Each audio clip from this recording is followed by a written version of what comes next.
UN Secretary-General raised concerns that a concrete dome built last century to contain waste from atomic bomb tests is leaking radioactive material into the Pacific. Here's a summary of the article. UN Secretary-General Antonio Guterres raised concerns Thursday that a concrete dome built last century to contain waste from atomic bomb tests is leaking radioactive material into the Pacific. Speaking to students in Fiji, Guterres described the structure on Eniwetok Atoll in the Marshall Islands as a kind of coffin and said it was a legacy of Cold War-era nuclear tests in the Pacific. The Pacific was victimized in the past, as we all know, he said, referring to nuclear explosions carried out by the United States and France in the region. The island nation was ground zero for 67 American nuclear weapons tests from 1946 to 58 at Bikini and Eniwetok atolls, when it was under U.S. administration. Guterres, who is touring the South Pacific to raise awareness of climate change issues, said Pacific Islanders still needed help to deal with the fallout of the nuclear testing. "I've just been with the president of the Marshall Islands, who is very worried because there is a risk of leaking of radioactive materials that are contained in a kind of coffin in the area." The coffin is a concrete dome, built in the late 1970s on Runit Island, part of Eniwetok Atoll, as a dumping ground for waste from the nuclear tests. This post received a score of 3,734, with an upvote ratio of 96%. Here are the top comments in response to this article. Humans are dicks. With enough radiation I might have 2 dicks. I heard motherfucker. Had like 30 goddamn dicks.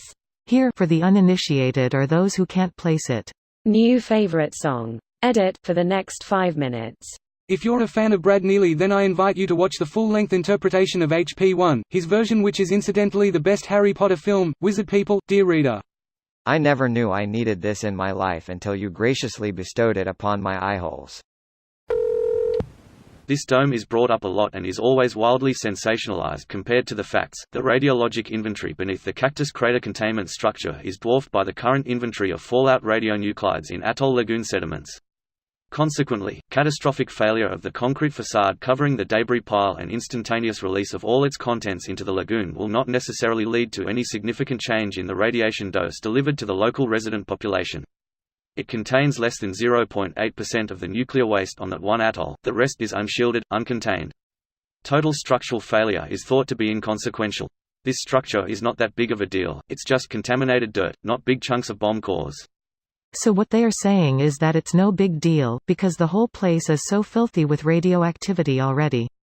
It's like being worried about a crashed boat leaking oil in the Gulf while the Deepwater Horizon well gushes millions of gallons.